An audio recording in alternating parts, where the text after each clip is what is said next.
തദ്ദേശ തെരഞ്ഞെടുപ്പ് പ്രചരണത്തിൽ വൈറലായ പോറ്റിയെ കേറ്റിയെ എന്ന ഗാനത്തിനെതിരായ പരാതിയിൽ പോലീസ് കേസെടുത്തു. പാട്ടെഴുതിയ നാദാപുരം സ്വദേശിയായ കുഞ്ഞബ്ദുള്ള എന്ന പ്രവാസി വ്യവസായിയാണ് ഒന്നാം പ്രതി.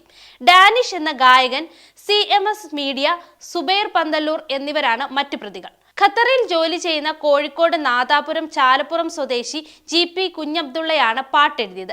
ഖത്തറിൽ വെച്ച് എഴുതിയ പാട്ട് നാട്ടിലെ ഒരു സുഹൃത്തിന് അയച്ചു കൊടുത്തു. പിന്നീട് ഡാനിഷ് ഇത് ആലപിക്കുകയും CMS മീഡിയ ഉടമ സുബൈർ പന്തല്ലൂർ പാരഡി ഗാനം പുറത്തിറക്കുകയുമായിരുന്നു. ഭക്തിഗാനത്തെ വികലമായി ഉപയോഗിച്ചെന്നും വിശ്വാസികളുടെ വികാരം വ്രണപ്പെടുത്തിയെന്നും ആരോപിച്ച് തിരുവാഭരണ പാത സംരക്ഷണ സമിതി ജനറൽ സെക്രട്ടറി പ്രസാദ് കുഴിക്കാല നൽകിയ പരാതിയുടെ അടിസ്ഥാനത്തിലാണ് സൈബർ പോലീസ് കേസെടുത്തിരിക്കുന്നത്. എന്നാൽ കേസെടുത്തതിന് പിന്നാലെ പോസ്റ്റുകൾ മുഴുവൻ നീക്കം ചെയ്തിരിക്കുകയാണ്. മുഖ്യമന്ത്രിയുടെ ഉൾപ്പെടെ ചിത്രം വെച്ച വീഡിയോകളാണ് പിൻവലിച്ചത്. വീഡിയോ പോസ്റ്റ് ചെയ്തവരുടെ വിവരങ്ങൾ പോലീസ് ശേഖരിച്ചിരുന്നു. ഇതിന് പിന്നാലെയാണ് പോസ്റ്റുകൾ നീക്കം ചെയ്തത്. കേസിൽ പ്രതി ചേർക്കപ്പെട്ടവരെ ചോദ്യം ചെയ്യും. പാട്ട് എഡിറ്റ് ചെയ്ത ഡിജിറ്റൽ ഉപകരണങ്ങളടക്കം പരിശോധിക്കും. വീഡിയോ പോസ്റ്റ് ചെയ്തവരുടെ സാമൂഹ്യ മാധ്യമ അക്കൗണ്ടുകളും പരിശോധിച്ചു വരികയാണ്. കൂടുതൽ പേർക്കെതിരെ കേസെടുക്കാനും സാധ്യതയുണ്ട്.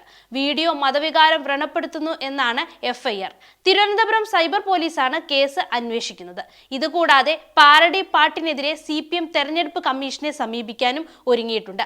അയ്യപ്പനെ പ്രചരണത്തിന് ഉപയോഗിച്ചത് ചട്ടലംഘനമാണെന്ന് കാണിച്ചാണ് തെരഞ്ഞെടുപ്പ് കമ്മീഷന് പരാതി നൽകുക.